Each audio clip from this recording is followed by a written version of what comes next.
Hello, all you beautiful beings. Welcome back to another episode of Liv's Tea Corner. I hope that you are all doing so amazing. I left my camera at home when I went home for break, so we are using my phone today. I'm sorry, it's not going to be as great quality as it usually is, but I am going home this weekend for the semester break, so better videos coming, and I'm actually so excited. I have so many ideas. But today I just wanted to tell y'all a little bit about my self-love journey, and just like kind of my self-love practices and stuff like that. This is something I've wanted to talk about for a while, and I don't think I'm going to go too deep into things that have led me to this journey, just because I mean they are very personal and not something I could like very easily dissect, if that makes sense. But I do want to talk about the station of love for myself I am in today, and just all of that. And honestly, I might get a little bit into my gender identity too, because I feel like self-love has a lot to do with that as well.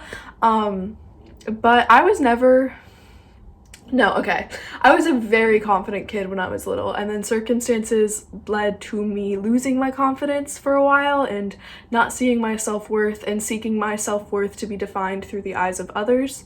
And that's actually like how a lot of my insecurity grew, was like I was bullied, and I had a lot of stuff that like did impact me in a really negative way that was like to fruition, but I also in my head would judge myself through the eyes of others, if that makes sense. Like I would be like, oh, I wonder what they're thinking about, or like, oh, they hate this about me and stuff like that. And just a lot of really sad thought patterns. And I feel like my spiritual journey really helped my self-love journey. Like I kind of went on those at the same time. I went on a lot of journeys all at once.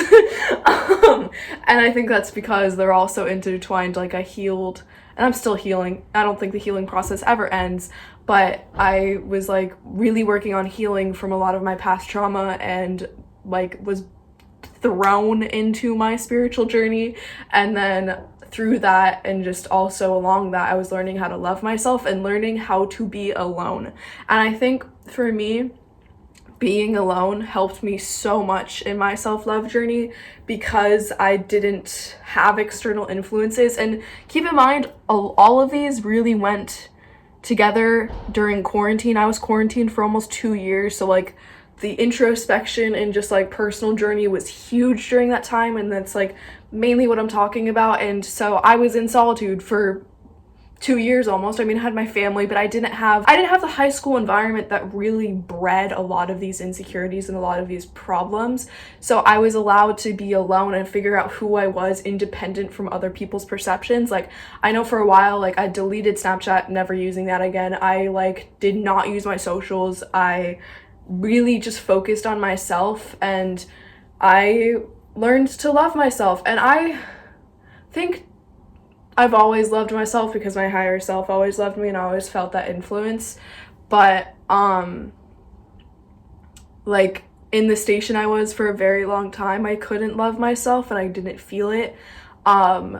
And learning to love myself was such a huge process and a huge like thing. And I don't know if I can really remember how it all happened, because it was over a long period of time, but I'd also feel like it happened overnight. And I know that's not true, and I don't want to make it seem like that it is that, because it's a long process. But that's just, I also have a very bad memory, so that's another part of it.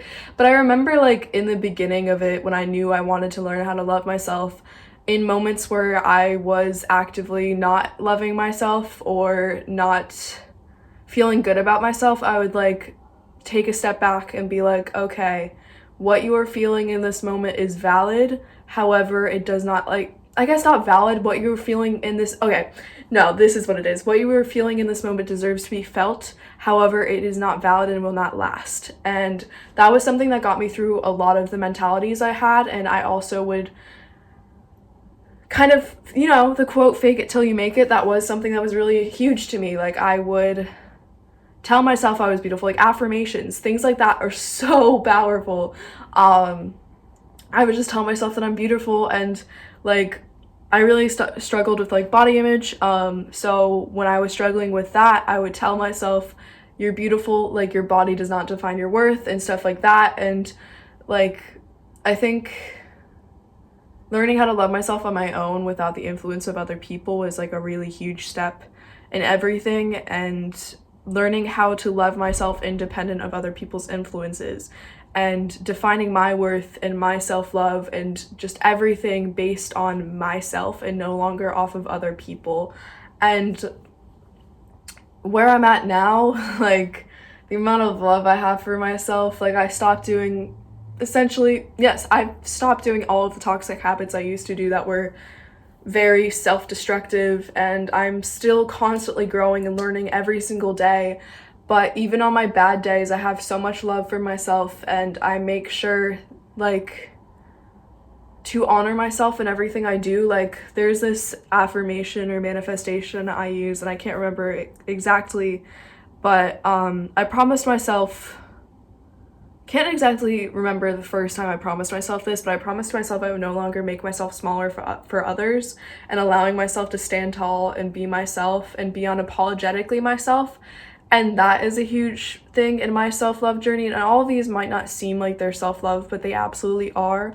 And just promising myself that I would do everything I could to make sure I'm unapologetically myself, and just being who I want to be and who I am, and just honoring that, and making sure I'm surrounding myself with good, amazing people, and eating good food and nourishing myself and loving myself. Like, and it's hard, especially like on days where my disability is like acting up or my mental health is not doing too great. Like it can be really, really hard, and there's a lot of anger and frustration and weight with that, especially with like when my body can't do the things that an abled body can do because I'm disabled. Like that's a huge thing, and I think I want to dive into that a little bit more in another video, but just like giving myself the space and grace to be who I am, and not putting pressure on myself.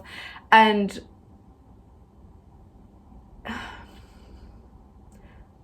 I don't know if there's ever been a day recently or in the past since this journey began that I haven't loved myself, and I don't think there will be a day. Obviously bad things happen, and even through those times I give my self-love can just be, okay, I'm going to derealize from this moment and allow myself to like the space to protect myself in whatever way I see fit, in a healthy way still, and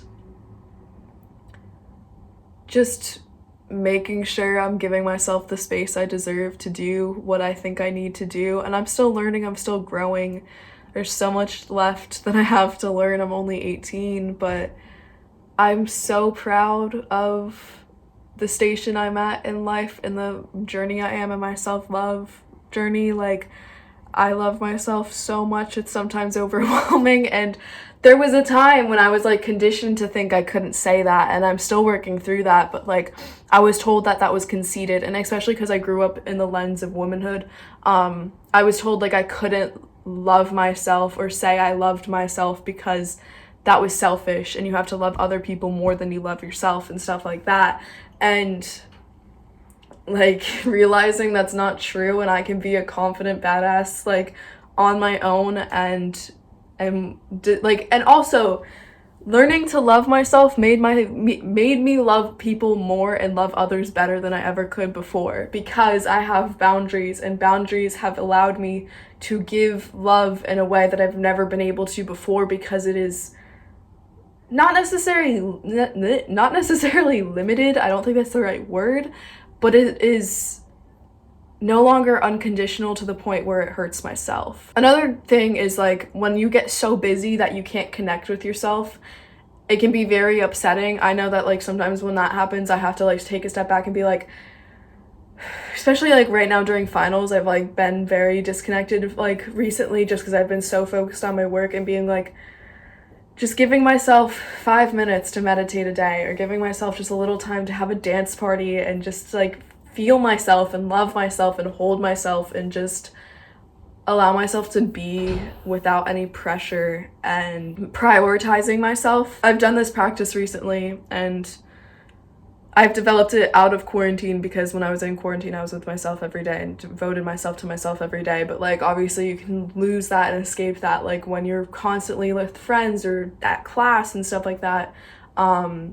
but I try to at least one weekend a month give myself a weekend alone to cook and dance and take myself out on a date, and giving myself that devotional time where it's just about me and making sure to recenter with myself and check in with myself and be like, hey, what do we need to focus on in the next couple of weeks? Like, what is it that like you're feeling burnt out on? What is it that you feel you need more of? Like, just making sure to reestablish balance is something I think that is so important, and allowing myself that time to like settle down and catch up on myself.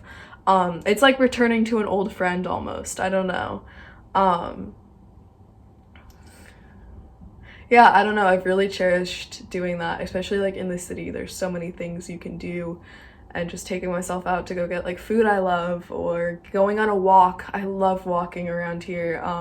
The other weekend I literally just walked downtown. I walked like 4 miles. I got myself poke and boba, and just little things like that. And they don't have to be big. They could just be like meditating or taking a bath or like watering my plants, like all of these meditative practices where I can allow myself to like drop back in and make sure I'm okay, and just like, because it's very easy to get caught up in the moment, especially like in the state of the world we're in right now, and also just like being at art school and having all this work I love doing, like YouTube. I love this job so much. I love what I do so much that it's like very easy to get lost in it, but it is also so fulfilling that like I don't feel like I'm lost in it because there's such a balance in it, because I love it so much. I touch on this a little bit more in my recent podcast episode if you want to check that out, but I don't know, if things are just amazing right now. And like, I had a really bad day yesterday, and the way I got through that, and I do think this is an act of self-love, is like, I just told myself it is okay to have a bad day and you will get through this.